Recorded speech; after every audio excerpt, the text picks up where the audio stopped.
Hey everyone, it's me Rahul. Welcome to Minded FX YouTube channel. So നമുക്ക് നാളത്തെ market അനാലിസിസിലോട്ട് പെട്ടെന്ന് പോകാം. അതിന് മുന്നേ ഇന്ന് എന്തായിരുന്നു നമ്മുടെ എൻട്രി കാര്യങ്ങളൊക്കെ ജസ്റ്റ് നോക്കിയിട്ട് പോകാം നമുക്ക്. സോ ഇന്ന് ഗ്രൂപ്പിൽ ഞാൻ എൻട്രി എന്ന് കൊടുത്തിട്ടുണ്ടായിരുന്നില്ല. സോ ഞാൻ ബിസി ആയിരുന്നത് കുറച്ച് പേഴ്സണൽ തിങ്സിൽ.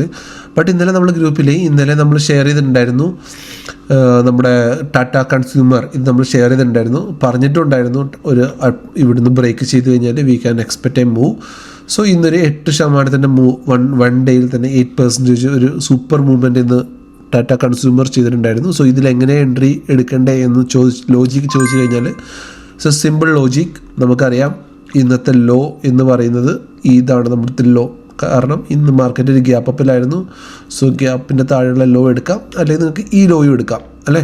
സോ നമുക്ക് ഇവിടുന്ന് ഒരു ഫിബ് റിട്രേസ്മെൻറ്റ് സോൺ വരച്ച് കഴിഞ്ഞാൽ എക്സാക്ട്ലി മാർക്കറ്റ് റിയാക്ട് ചെയ്തിരിക്കുന്നത് നമ്മുടെ 50% ഗോൾഡൻ സോളിലാണ്. സോ ഈ ഒരു മൂവ്മെൻറ്റ് നമുക്ക് സിമ്പിളായിട്ട് ക്യാച്ച് ചെയ്യാനുണ്ടായിരുന്നുള്ളൂ. അതായത് നമുക്ക് എക്സ്പെഷ്യലി നമ്മൾ സ്വിംഗ് ട്രേഡിന് വേണ്ടിയാണ് പ്രപ്പോസ് ചെയ്തത്. നിങ്ങൾ ക്യാച്ച് ചെയ്ത് ഇൻട്രാഡേ ആണെങ്കിൽ നമുക്ക് ക്യാച്ച് ചെയ്ത് പ്രോഫിറ്റ് ഉണ്ടാക്കാൻ പറ്റുന്ന ഒരു മൂവ്മെൻ്റ് ആയിരുന്നു ടാറ്റ കൺസ്യൂമറിൽ ഇന്നുണ്ടായിരുന്നത്. So Tata Consumer was a good entry in our group. Okay, so അത് കഴിഞ്ഞിട്ട് നമുക്ക് നേരെ മാർക്കറ്റ് അനാലിസിസിലോട്ട് പോകാം. നിഫ്റ്റി ഞാൻ ലാസ്റ്റ് കുറച്ച് ദിവസങ്ങളായിട്ട് പറയുന്നുണ്ട്, market is in inside bar. Market ഒരു ഇൻസൈഡ് ബാറിലാണ്. സോ ഈ ഇൻസൈഡ് ബാറിൻ്റെ ലോയോ ഹൈയോ മാർക്കറ്റ് ബ്രേക്ക് ചെയ്ത് കഴിഞ്ഞാൽ ആ ഒരു സൈഡിലോട്ട് മാർക്കറ്റ് മൂവ് ചെയ്യും എന്ന് ഞാൻ ലാസ്റ്റ് കുറച്ച് ദിവസങ്ങളായിട്ട് പറഞ്ഞിട്ടുണ്ടായിരുന്നു. ഇന്ന് മാർക്കറ്റ് ചെയ്തതും അത് തന്നെയാണ്. മാർക്കറ്റ് ഇന്ന് ആ ലോയിൽ വന്നിട്ടാണ് മാർക്കറ്റ് ഇന്ന് സപ്പോർട്ട് എടുത്തത്. സോ ഈ ലോ ബ്രേക്ക് ചെയ്താൽ മാർക്കറ്റ് നമുക്കൊരു വീണ്ടും ഒരു താഴോട്ടുള്ളൊരു മൂവ്മെൻറ്റ് കാണാൻ കഴിയും. സോ ആ മൂവ്മെൻറ്റ് എവിടം വരെ പോകും എന്ന് നമുക്ക് എക്സ്പെക്റ്റ് ചെയ്യാം. അതും നമ്മൾ ലാസ്റ്റ് വീഡിയോസിലെല്ലാം നമ്മൾ ചെയ്തിട്ടുള്ളതാണ്. ആ ഒരു വീക്കെൻഡ് അനാലിസിസിൽ ഈ ഒരു മൂവ്മെൻറ്റ് ഇവിടെ നമ്മൾ സ്റ്റാർട്ട് ചെയ്ത് കഴിഞ്ഞാൽ, ഈ ഒരു ഫിബ് റിട്രേസ്മെൻറ്റ് ഇവിടെ നമ്മൾ സ്റ്റാർട്ട് ചെയ്ത് കഴിഞ്ഞാൽ നമ്മുടെ ഗോൾഡൻ സോൺ വരുന്നത് 23,400 and 23,200 ഈ റേഞ്ചിനുള്ളിലാണ് നമ്മുടെ ഗോൾഡൻ സോൺ വരുന്നത്. So market we can expect A move like this. Okay, ഇങ്ങനൊരു മൂവ്മെൻറ്റ് നമുക്ക് എക്സ്പെക്റ്റ് ചെയ്യാം. This expectation as per technical analysis. So അതുകൊണ്ട് ഞാൻ ഈ സോൺ ഇവിടെ മാർക്ക് ചെയ്ത് വെച്ചിട്ടുണ്ട്. നിങ്ങളുടെ ചാർട്ടിലും ഇത് മാർക്ക് ചെയ്ത് വെക്കാം.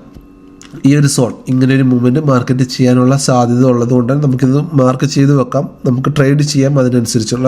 ഓക്കെ. സോ അത് കഴിഞ്ഞ് നമുക്ക് നാളത്തെ ഇൻട്രാഡേ എൻട്രി എങ്ങനെയാണ് ചെയ്യുക എന്ന് ചോദിച്ചു കഴിഞ്ഞാൽ നമുക്ക് കാണാം മാർക്കറ്റ് ഇന്ന് ഒരു ഗ്യാപ്പ് ഡൗൺ ആയിരുന്നു, ഒരു റീട്രേസ്മെൻറ്റ് ഉണ്ടായിരുന്നു. എന്നിട്ട് മുകളിൽ ഇവിടുന്ന് ഒരു ഷാർപ്പ് സെല്ലിങ് വന്നു. മാർക്കറ്റ് ആഫ്റ്റർനൂൺ കണ്ടിന്യൂസ് ഫാൾ ആവുകയായിരുന്നു. ഇതായിരുന്നു ഇന്നത്തെ മാർക്കറ്റിലെ സിനാരിയോ. ഇതായിരുന്നു ഇന്നത്തെ മാർക്കറ്റിലെ സിനാരിയോ അല്ലേ. സോ നാളെ നമുക്കൊരു എൻട്രി വരുന്നെങ്കിൽ ഇപ്പോൾ കറൻ്റ്ലി നിഫ്റ്റി താഴെ നിൽക്കുന്നത്, അതുകൊണ്ട് നാളെ എക്സ്പെക്റ്റിംഗ് ഒരു ഗ്യാപ്പ് ഡൗൺ എക്സ്പെക്റ്റ് ചെയ്യുന്നുണ്ട്. ബട്ട് നാളെ ഒരു ഗ്യാപ്പ് ഡൗൺ ആണെങ്കിൽ നമ്മൾ ഇന്ന് ചെയ്ത പോലെ തന്നെ ഒരു റീട്രേസ്മെൻറ്റിൽ നമുക്കൊരു എൻട്രി എടുക്കാം. ഒരു ഡൗൺ പിന്നെ അപ്പ് ചെയ്യുമ്പോൾ നമ്മുടെ ഡേ ലോ സപ്പോർട്ട് എന്തായിട്ട് മാറും, ഒരു റെസിസ്റ്റൻസ് ആയിട്ട് മാറും. ഈ സപ്പോർട്ട് എന്തായിട്ട് മാറും, റെസിസ്റ്റൻസ് ആയിട്ട് മാറും. അതായത് ചേഞ്ച് ഇൻ പൊളാരിറ്റി. ഇവിടെ എന്ത് വരും,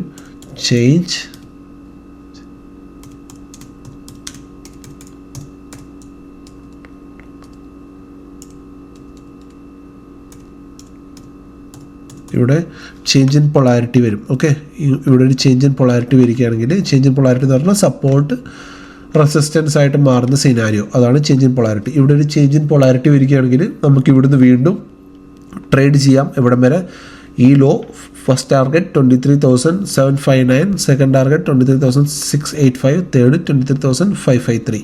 ഈ ടാർഗറ്റിന് വേണ്ടി നമുക്ക് ട്രേഡ് ചെയ്യാം. ഇതാണ് പ്ലാൻ എ. അതല്ല മാർക്കറ്റ് ഇവിടെ ഒരു ഫ്ലാറ്റ് ഓപ്പണിംഗ് ആണ് മാർക്കറ്റ് ചെയ്യുന്നതെങ്കിൽ മാർക്കറ്റ് ഇവിടെ കുറച്ച് നേരമൊക്കെ നിന്നിട്ട് മാർക്കറ്റ് ഒന്ന് മുകളിലോട്ട് കയറി നമ്മുടെ FEGയിൽ തട്ടി മാർക്കറ്റ് വീണ്ടും താഴോട്ട് വരികയാണെങ്കിൽ വീണ്ടും നമുക്ക് ഈ FEGയുടെ മുകളിൽ നമ്മുടെ സ്റ്റോപ്പ് ലോസ് വെച്ചിട്ട് വീണ്ടും നമുക്ക് ഡേ ലോ, നമ്മുടെ first target, second target, third target, fourth target. Day low ആണ് 23,806 first target, second 5,759, third 23,686, fourth 23,553. ഈ ടാർഗറ്റ്സിന് വേണ്ടി നമുക്ക് ട്രേഡ് ചെയ്യാം. ഓക്കെ, മുകളിലുള്ള ട്രേഡ് വരണമെങ്കിൽ നമുക്ക് 24,000 മുകളിൽ മാർക്കറ്റ് ഹോൾഡ് ചെയ്യട്ടെ. അപ്പോൾ നമുക്കൊരു ബൈ എൻട്രി നോക്കാം. അതല്ലെങ്കിൽ മാർക്കറ്റ് താഴോട്ട് വീണ് കഴിഞ്ഞിട്ട് നമുക്ക് ഒരു ബോട്ടം ബൈങ് നോക്കാം. ഓക്കെ, ഇപ്പം മാർക്കറ്റ് നിൽക്കുന്നത് ഒരു ബിറ്റ്വീൻ ലെവലാണ്. സോ ഇപ്പം നമുക്ക് ഫോക്കസ് എവിടെ ചെയ്യാം, നമുക്ക് നമ്മുടെ സെല്ലിംഗ് സൈഡിലോട്ട് തന്നെ ചെയ്യാം. സോ ഇതാണ് നമ്മുടെ നാളത്തെ trading plan. Okay, so swing ട്രേഡിന് വേണ്ടിയിട്ട് നിങ്ങൾക്ക് ഐ തിങ്ക് നിങ്ങളുടെ വാച്ച് ലിസ്റ്റിൽ ബയോകോൺ ആഡ് ചെയ്ത് വെച്ചോ. ബയോകോൺ 392 മുകളിൽ നമുക്കൊരു ഷാർപ്പ് മൂവ്മെൻറ്റ് ഇത് ഓൾറെഡി ചെയ്യുന്നുണ്ട്, എൻ്റെ ഹോൾഡിങ്ങിലാണ്. 392 മുകളിലും നമുക്ക് നല്ലൊരു ഷാർപ്പ് മൂവ്മെൻറ്റ് ബയോകോണിൽ കാണാൻ കഴിയുന്നതായിരിക്കും. നിങ്ങളിതിന് മാർക്കറ്റിൽ ആഡ് ചെയ്ത് വെച്ചോ. ഓക്കെ, നിങ്ങളുടെ വാച്ച് ലിസ്റ്റിൽ ആഡ് ചെയ്ത് വെച്ചോ ബയോകോൺ. നമുക്ക് അതനുസരിച്ചുള്ള ട്രേഡിംഗ് നമുക്ക് നോക്കാം. ടാറ്റ കൺസ്യൂമർ ഇന്ന് ചെയ്തു, ഇനി പിന്നെ ചെയ്യാം. സോ നമ്മുടെ നിഫ്റ്റിയുടെ വ്യൂ ഇതാണ്. ഐ തിങ്ക് നിങ്ങൾക്ക് മനസ്സിലായെന്ന് വിചാരിക്കുന്നു. ഈ വീഡിയോ നിങ്ങൾ ഇഷ്ടമായിട്ടുണ്ടെങ്കിൽ please like, share and subscribe channel. So thank you, bye, good night.